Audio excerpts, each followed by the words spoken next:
ever again. "Don't be like that," he whined.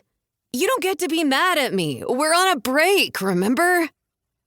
A break she'd agreed to take against her better judgment, because Justin had sworn up and down that his desire to press pause had nothing to do with wanting to see other people. "Because you told me you couldn't handle any distractions while you're on tour. Because you told me you were, and I quote, investing in our future. That when you hit it big with the band, it would all be worth it." Privately, she'd believed it to be a classic case of cold feet. That, with a little time apart, he'd realize, unequivocally, just how good he had it.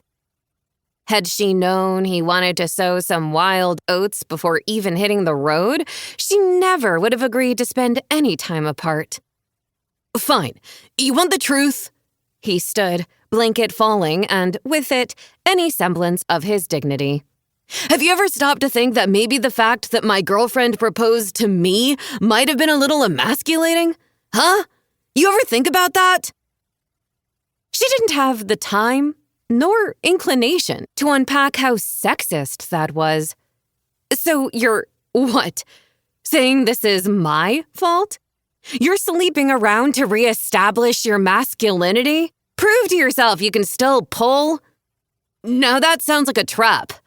Justin set his hands on his bare hips. "And speaking of traps, yeah, all right, that's how you made me feel. Trapped. Smothered. I needed space to get my head on straight. Sue me." Her breath hitched, lungs constricting. "You are saying this is my fault." Unbelievable. "I'm saying that we shouldn't be throwing glass houses here." "Stones," she said, faintly horrified. "It's stones, Justin." "Well, yeah," he scoffed. "If you throw glass houses, someone's stones are bound to get hurt." He cupped his balls unabashedly. "Namely, mine." She raked her fingers through her hair, messing up the curls she'd spent an hour and a quarter of a can of hairspray artfully constructing, earning herself an awful burn on her thumb from her curling iron in the process. "I can't believe this." "You do look kind of pale." He patted the couch cushion nearest him. "Do you want to sit down?" His living room smelled faintly of sex, all musk and sweat, and it made her stomach roll. "I don't have time for this." In 40 minutes, she was due across town, guest starring on the 5th most popular podcast on Spotify.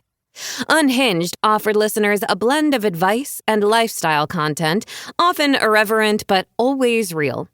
Booking the podcast was a pinch-me moment if there ever was one, only this dream opportunity now felt more like a nightmare because Truly wasn't just promoting her next book. As a self-professed romantic, and because she was such an expert, she had agreed to give relationship advice to Unhinged's 4 million listeners. She'd laugh at the irony if it didn't make her want to cry. "True, don't be like that." He followed her into the kitchen. "You know how much I hate it when you're passive-aggressive and shit." She studied her keychain, trying to figure out the best way to get his key off it. "Honestly, Justin, what exactly is the proper response to walking in on your fiancé cheating on you?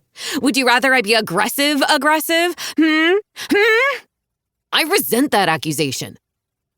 "Accusation?"